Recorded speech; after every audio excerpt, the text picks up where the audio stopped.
Joshua, what did he have to say? Well, Christine, Mo Green told me it's too early to put into any concrete plans into motion. But make no mistake, he and school superintendents across the state have been monitoring and talking about how this executive order would impact their students.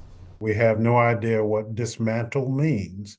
It could mean any number of things. North Carolina Superintendent for Public Instruction Mo Green wants to know if President Trump pushes through with his order to dismantle the Department of Education, does that include the funding it provides to school districts across the country? You're talking about $1.5 billion annually that comes to North Carolina from the Department of Education that will impact students and educators dramatically. Some of the first affected could be Title I schools, students with economic disadvantages, and students with disabilities.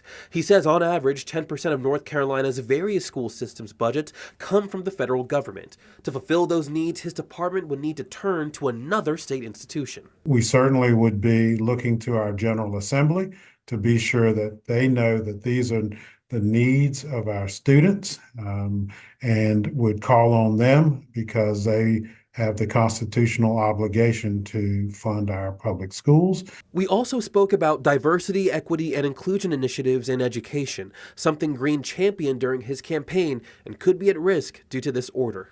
Are you still pretty confident in your ability to deliver on those promises, on that mission?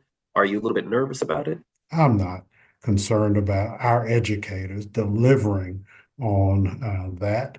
Certainly, educators are going to be concerned about if I say something or do something, will folks react a certain way? And that's very unfortunate because at their heart, I believe they're trying to do right by children, which is providing a high quality education to each and every one of their children. Green says his focus and the focus of his staff are on providing for students. In the meantime, his department will watch for what the federal government does and work with school systems to adjust as needed. In studio, I'm Joshua Davis for WXII 12 News.